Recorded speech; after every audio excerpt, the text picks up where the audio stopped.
दोस्तों, आज की ये कहानी है एक क्रूर जमींदार और एक गरीब किसान राघव की। व्यासपुर नामक गांव में एक जमींदार रहता था जो बहुत ही घमंडी और क्रूर था। गांव के सभी किसानों पर वह जुल्म किया करता था और तो और उसने गांव के सभी लोगों की जमीन थोड़े से पैसे देकर हथिया ली थी। और अब उसकी नजर गांव के एक छोटे से किसान पर थी जिसका नाम था राघव, जो अपनी पत्नी शीला और अपने दो बच्चों नैना और अमन के साथ रहता था। राघव बहुत गरीब था। उसके परिवार की हालत भी बहुत दयनीय थी। सुनिए जी, आप मेरी बात क्यों नहीं मानते? जमींदार के यहाँ से कई बार बुलावा आ चुका है। यदि मैं उनके घर पर जाकर झाड़ू पोछा बर्तन मांज भी लूं, तो इससे क्या फर्क पड़ेगा? कम से कम घर पर महीने भर का राशन तो आ जाएगा। नहीं नहीं, तुम ऐसी बातें मत किया करो। तुम्हारे ऐसी बात करने से मेरा मन बड़ा रो पड़ता है। मुझे बहुत दुख होता है। मैं ये बर्दाश्त नहीं कर सकूंगा कि मेरी पत्नी दूसरे के घर जाकर काम करे। नाना, मैं ये नहीं देख पाऊंगा। अरे, आप इतना क्यों सोच रहे हैं? यह तो मैं अपने परिवार के लिए सोच रही हूँ। हाँ, मैं जानता हूँ, लेकिन फिर भी मैं तुम्हें काम करने नहीं दे सकता। मैं जानता हूँ कि मैं तुम्हें 2 वक्त की रोटी नहीं खिला पा रहा। मेरे बच्चे भूखे सो जाते हैं, लेकिन फिर भी मैं तुम्हें इस तरह से लोगों के घर काम करता हुआ नहीं देख सकता। राघव और उसकी पत्नी जैसे तैसे अपने घर का गुजारा चला रहे थे। वे लोग बहुत गरीब थे। उनके पास 2 वक्त की रोटी के लिए भी पैसे नहीं थे। इस पर राघव जब भी गांव वालों से मदद मांगने जाता, जब भी वह किसी से कहता हल चलवा दो या ट्रैक्टर चलवा दो, तो गांव का कोई भी व्यक्ति उसकी मदद नहीं करता। वे लोग उससे पैसे मांगते, लेकिन राघव के पास तो पैसे थे ही नहीं। इसी कारण गांव का कोई भी व्यक्ति राघव की मदद के लिए आगे नहीं आता था। इसलिए राघव को खुद ही खेतों में मेहनत करनी पड़ती। राघव दिन रात मेहनत करता, लेकिन सूखी और बंजर जमीन पर वो भला किस तरह से अनाज उगाए? वह अपने आप को लाचार और निसहाय महसूस कर रहा था। उसे तो कुछ समझ ही नहीं आ रहा था कि वह क्या करे, किस तरह से अपने बच्चों के लिए 2 वक्त की रोटी का इंतजाम करे। उधर दूसरी तरफ वो क्रूर जमींदार भी राघव के खेत पर नजर गड़ाए हुए बैठा था। वह जब भी राघव से मिलता तो उससे एक ही बात कहता, अरे राघव, तुम इतनी मेहनत क्यों करते हो? मैंने तुम्हें कई बार कहा है, तुम अपनी जमीन मुझे बेच दो। इसके बदले में मैं तुम्हें अच्छे दाम दूंगा। नहीं नहीं मालिक, आप तो अमीर हैं, आप बड़े लोग हैं, और मैं जानता हूं कि आप मुझे मेरी जमीन के अच्छे भाव भी दे देंगे। लेकिन वो पैसे लेकर मैं क्या करूंगा? वो पैसे आज नहीं तो कल खत्म हो जाएंगे, और उसके बाद मैं क्या करूंगा? यदि आप सच में ही मेरी मदद करना चाहते हैं, तो कृपया करके मेरे खेतों में पानी चलवा दें, जिससे मैं अपने खेतों में हल चलाकर उसमें अच्छी सी फसल बो सकूं। अच्छा, तो तुझे पानी चाहिए? ठीक है, मुझे तू 2000 रुपए दे दे। मैं पूरे 4 दिन तेरे खेतों में पानी चलवा दूंगा। क्या कहा आपने? 2000 रुपए? यदि मेरे पास इतने पैसे होते तो मैं खुद का ही ट्यूबवेल ना लगवा लेता। यदि समय समय पर बारिश होती तो मुझे यूं आपके सामने हाथ ना फैलाने पड़ते। राघव, तेरी जुबान बहुत चलती है। देखना, एक दिन तुझे मेरे पास आना ही पड़ेगा। इतना कहकर वह जमींदार और राघव अपने अपने घर की ओर चल पड़ते हैं। जैसे ही राघव अपने घर पहुंचता है, तभी उसकी पत्नी कहती है, देखिए, मैंने आपसे कई बार कहा, लेकिन आप मेरी बात नहीं सुनते।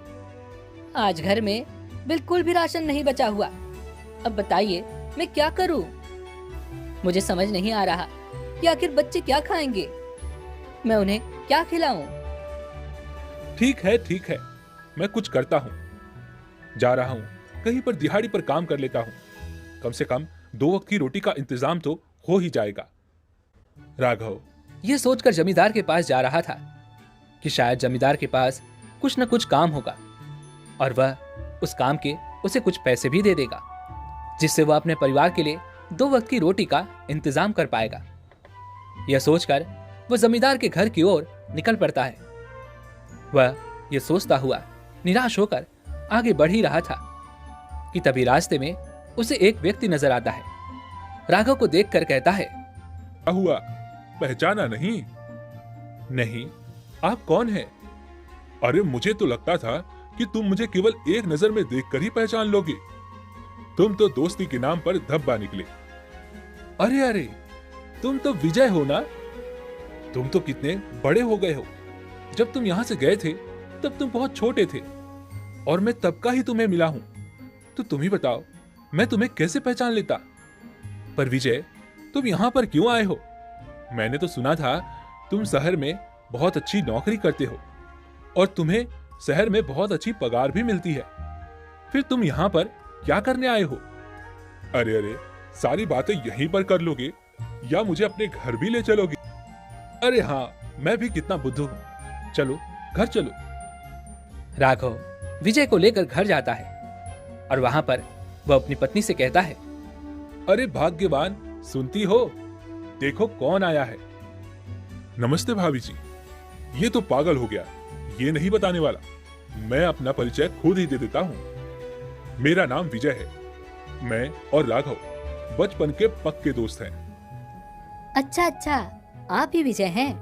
मैंने आपके बारे में बहुत सुना है। तभी विजय घर की ओर देखता है और घर की हालत बहुत खराब नजर आती है और घर में केवल थोड़ा मोड़ा ही सामान था। यह देखकर विजय कहता है, मित्र, ये तुमने अपने घर की क्या हालत बना रखी है? अरे यार, कुछ मत पूछ। देखते ही देखते सब कुछ खत्म होता चला गया और कुछ पता भी नहीं चला। खेतों में पैदावार कम होने के कारण देखते ही देखते घर का सब कुछ एक एक करके बिकता चला गया। सही समय पर वर्षा भी नहीं होती, जिस कारण खेती में भी अब वो मुनाफा नहीं मिल पाता और पैदावार भी अब पहले से बहुत कम हो चुकी है।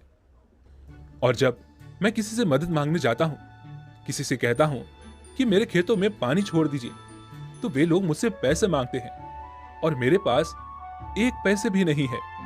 जैसे तैसे ये जिंदगी की गाड़ी बस चल रही है। तो तूने मुझे पहले क्यों नहीं बताया? कैसे बताता मित्र? जब तुम यहां से गए थे तब तुम छोटे थे और तुमने अपने नए ठिकाने का मुझे पता तक नहीं दिया था। फिर मैं कहां जाता, किससे पूछता? खैर ये सब छोड़ो, अब मुझे ये बताओ कि आखिर यहां पर कैसे आना हुआ और तुम्हारे परिवार में अब कौन कौन है? तुम्हारी शादी हुई या नहीं? अरे भाई रुक जा, इतने सारे सवाल एक साथ। अच्छा ठीक है, बताता हूं। घर में सब लोग ठीक है। पिताजी अब नहीं रहे, लेकिन मां है और मेरी शादी भी हो चुकी है। साथ ही मेरे 2 बच्चे भी हैं। तो तुम यहां पर क्यों आए हो? जब तुम शहर में अच्छी खासी नौकरी कर रहे थे, अच्छे पैसे कमा रहे थे, तो यहां पर तुम्हारा क्या काम? अरे यार, जब मैं यहां से गया था तो मेरा मन यहीं पर रह गया। हालांकि मेरे पिताजी की सरकारी नौकरी थी, इस कारण मुझे यहां से जाना पड़ा। लेकिन मैं ये मन ही मन ठान चुका था कि मैं वापस लौटकर अपने गांव में ही रहूंगा। और वैसे भी अपनी मिट्टी की बात तो कुछ और ही होती है। मैं और मेरी पत्नी, हम दोनों मिलकर यह सोच रहे हैं कि हम गांव में ही खेती बाड़ी करेंगे। मैं और मेरी पत्नी दोनों ही एग्रीकल्चर के शिक्षक हैं और हमें खेती के नए नए तरीके भी पता हैं। इसलिए हमने तय किया है कि हम अपने गांव में अब खेती बाड़ी करेंगे और बाकी सब गांव वालों को भी इसके बारे में जागरूक करेंगे। अरे यार, मेरे बारे में भी कुछ सोच। हाँ हाँ ठीक है, तू फिक्र मत कर। हम कल ही तेरे खेत चलेंगे और देखेंगे कि क्या दिक्कत है। अगले दिन राघव और विजय दोनों राघव के खेत जाते हैं। वहां पर विजय जाकर राघव की खेत की मिट्टी को जांचता और परखता है और कुछ पैसे लगवाकर वह उस खेत में ट्यूबवेल भी लगवा देता है और फिर राघव के साथ जाकर वह तरह तरह के बीज भी लेकर आता है और फिर वह कहता है, राघव, हमें एक ही खेती के भरोसे नहीं रहना चाहिए। हमें अब हर मौसम के हिसाब से तरह तरह की खेती करनी चाहिए। अब से जैसा मैं तुम्हें कहूंगा तुम बिल्कुल वैसा ही करना, और देखना कि तुम बहुत जल्दी मुनाफा भी कमाने लगोगे। विजय के कहने पर राघव बिल्कुल वैसा ही करता है। वह अपने खेतों में अलग अलग प्रकार के बीज बो देता है और देखते ही देखते केवल 2 महीनों के भीतर उसकी जमीन पर अच्छी और हरी सब्जियां भी उग जाती हैं, जिसे लेकर विजय और राघव मंडी जाते हैं और वहां पर उसे बेचकर अच्छा मुनाफा कमाते हैं। मित्र, आज तेरी वजह से पहली बार मैंने मुनाफा कमाया है। तू सच में एक फरिश्ता है जो मेरी डूबती हुई नैया को पार कराने आया है। अरे यार, हम दोनों दोस्त हैं। यदि मैं तुम्हारे काम नहीं आऊंगा तो फिर कौन तुम्हारे काम आएगा? और हाँ, एक बात और, आज मेरे परिवार वाले भी गांव आने वाले हैं, तो भाभी से कहना कि अच्छे अच्छे पकवान बनाकर रखें और मैं उन्हें अभी जाकर स्टेशन से लेकर आता हूं। अच्छा ठीक है, मैं अभी यहां से सामान लेकर घर जाता हूं। कुछ समय बाद विजय अपने परिवार को लेकर राघव के घर पहुंचता है। वहां पर राघव की पत्नी विजय के परिवार का आदर सत्कार करती है और फिर वे सभी बैठकर एक साथ बातें करते हैं। राघव भैया, मुझे आपके बारे में विजय जी ने बहुत अच्छी तरह से बताया है। आप चिंता ना करें, अब से हम आपके साथ हैं। बस हम जैसा जैसा आपसे कहते जा रहे हैं, आप बस 1 साल तक वैसा ही कीजिए और आप देखिएगा कि आपको बहुत मुनाफा होगा। भाभी जी, सच कहूं तो विजय मेरे लिए एक फरिश्ते के जैसा है। यदि यह इस परिस्थिति में आकर मुझे ना संभालता तो पता नहीं मैं क्या करता। इसने एक फरिश्ते की तरह आकर मेरी डूबती हुई नैया को पार करा दिया। अब से राघव और विजय मिलजुल कर खेती करने लगे और सभी गांव वाले भी यह देखकर बड़े खुश थे। सभी लोग अब विजय से राय लिया करते थे, अपनी खेती में और सुधार करने लगे थे। लेकिन यह बात जमींदार को हजम नहीं हो रही थी।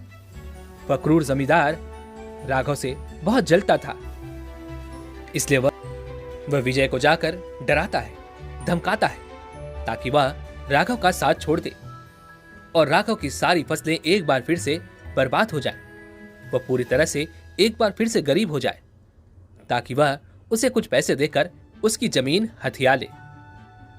लेकिन विजय उस जमींदार की एक नहीं सुनता। वह उसकी धमकियों से नहीं डरता। वह अपने मित्र राघव का साथ देता है और विजय अपने मित्र राघव के साथ मिलकर अच्छी तरह से खेती भी करता है और बाकी सभी गांव वाले भी विजय की राय लेकर ही अपनी खेती किया करते। देखते ही देखते 1 साल बीत जाते हैं और विजय ने जैसा बताया था, सभी के खेतों में जमींदार के खेतों के मुकाबले बहुत अच्छी फसल हुई थी। यह देखकर जमींदार बहुत निराश हुआ और उसे अपनी गलती का एहसास भी हो गया। वह राघव और विजय के पास पहुंचा। उसने राघव से अपनी गलती की माफी मांगी। राघव और विजय ने जमींदार को माफ कर दिया। देखते ही देखते अब राघव भी अच्छा मुनाफा कमा रहा था और अब उसके परिवार की स्थिति भी सुधरने लगी थी। उसके परिवार की स्थिति अब बेहतर से और भी बेहतरीन हो रही थी। दोस्तों, इस कहानी से हमें यह सीखने को मिलता है कि हमें एकजुट होकर मिलजुल कर काम करना चाहिए। यदि आप किसी का नुकसान करने की कोशिश करेंगे तो आपका भी नुकसान होगा। इसी के साथ में उम्मीद है कि आपको आज की ये वीडियो जरूर पसंद आई होगी, तो लाइक और शेयर करने के साथ चैनल को सब्सक्राइब और घंटी बटन को जरूर दबा दीजिएगा। तो चलिए फिर मिलते हैं अगले हफ्ते ऐसी ही एक और कहानी के साथ।